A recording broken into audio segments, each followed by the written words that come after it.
Olá! Iniciamos hoje nossa quarta aula da disciplina CSS JavaScript. Vamos revisar um pouquinho o que a gente viu lá desde a primeira aula. Tivemos aí duas videoaulas de 10 minutos para tratar sobre o CSS, onde a gente trabalha a aparência da nossa página web, e essas duas últimas aulas para tratar do JavaScript. Entendemos na primeira aula de JavaScript o que é a linguagem de programação JavaScript, de onde ela vem, o que é uma variável, como que eu declaro uma variável e, de fato, alguns operadores, que foram os operadores aritméticos. Na nossa segunda aula, a gente vai continuar falando de operadores, que são os operadores de atribuição entre vários outros relacionais. O que são esses operadores? Quando eu vou desenvolver de fato, declarar uma variável, atribuir um valor, como é que eu utilizo, de que forma, qual a nomenclatura disso? Vamos entender um pouquinho? Então, na primeira aula, vimos aí a questão já do operador simples, que é de igualdade, onde eu atribuo o valor.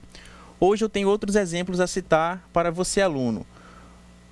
Operadores como incremental, que é representado pelo sinal de soma e igualdade. Decremental, representado pelo sinal de subtração e igualdade.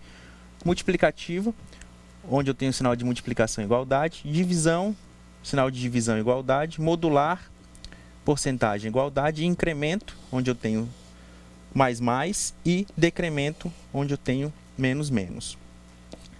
Professor, para que servem esses operadores?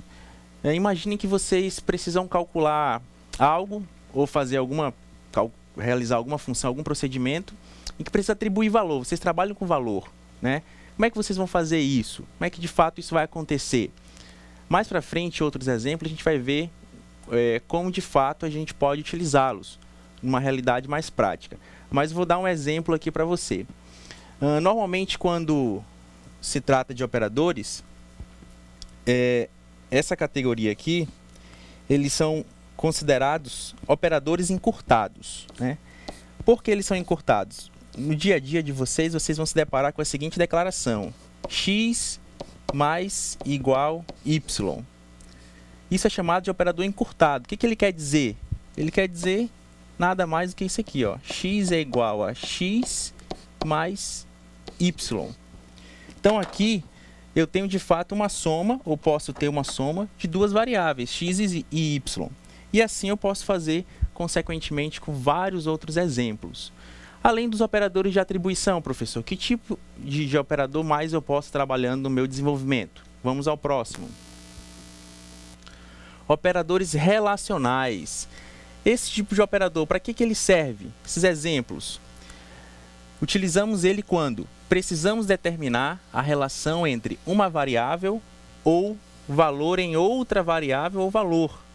Nessas situações, utilizamos os operadores relacionais. As operações realizadas com os operadores relacionais desenvolvem valores booleanos, ou seja, verdadeiro ou falso, tem como resultado. Quais são eles? São os seguintes: o de igualdade, onde eu tenho igual. Diferença, que é representado pela exclamação igual. O menor, que é bem comum. O menor ou igual. O maior ou maior igual. Vamos entender exemplos de como se utiliza cada um deles. Aqui, como nós já aprendemos, declaramos uma variável valor e já atribuímos um valor a ela. Dizemos que ela tem o valor 2. E aqui a gente declarou uma outra variável, que é a variável ter, que tem como resultado o valor booleano falso. Exemplos de como se utiliza cada um deles nessa comparação. Eu digo que t é igual a valor e comparo com 2. O valor, que valor ele tem? Ele tem valor 2. 2, ele de fato é igual a 2? Sim, verdadeiro. Então, esse é o resultado da minha variável. T é igual a valor diferente de 2. Quem é valor sempre vai ser 2, porque aqui em cima eu já disse que o valor é igual a 2. Ele é diferente de 2? Não é. Então, ele é falso. T é igual a valor, que é 2, menor que 2. 2 é menor que 2? Não é. Então, ele tem como resultado o falso.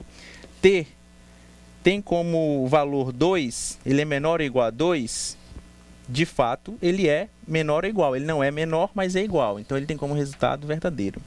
O t, como valor 2, ele é maior do que 1, ele é maior do que 1, então é verdadeiro. O t com valor 2, ele é maior ou igual a 1?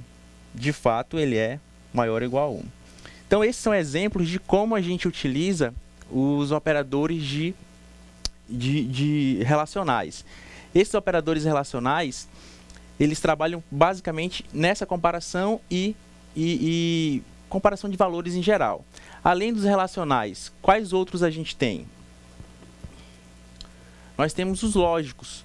Professor, para que serve o operador lógico? Eu vou dar um exemplo aqui, que é o operador E, como é que a gente utiliza já com uma partezinha do nosso código desenvolvido.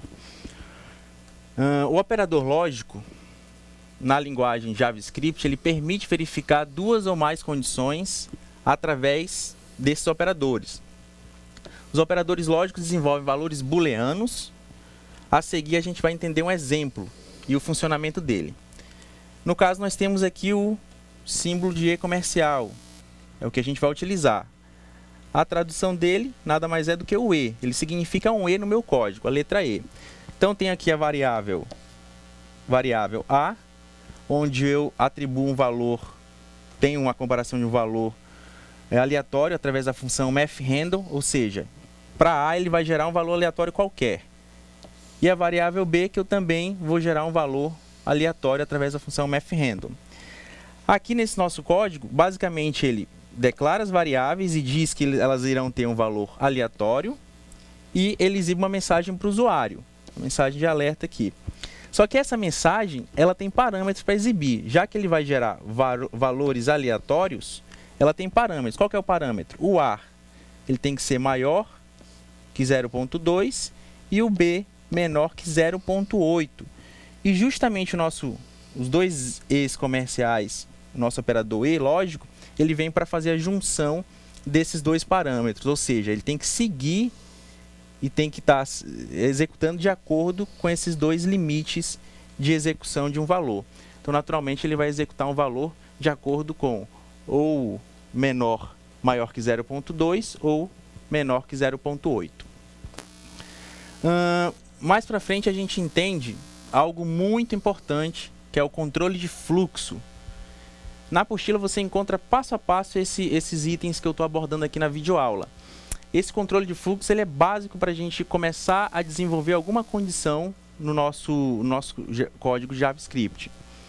Esse controle de fluxo, eu vou dar um exemplo agora de um que trata disso, que é o if ou else, o famoso se e se não. Lá, quando a gente estuda em lógica da programação, se for falso, se for verdadeiro, se o aluno tiver uma nota maior que 7 ou igual, ele está aprovado, se não, ele está retido. Então, ele serve justamente para isso, para determinar que caminho o meu código, a minha situação, ela vai percorrer no meu código. Então, se ele vai, de fato, for verdadeiro, ele vai gerar um resultado. Se for falso, ele vai para o final ou gera outro resultado conforme o que a gente determinar.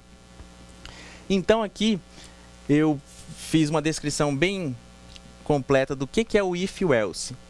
O comportamento de uma aplicação pode ser influenciado por valores definidos pelos usuários.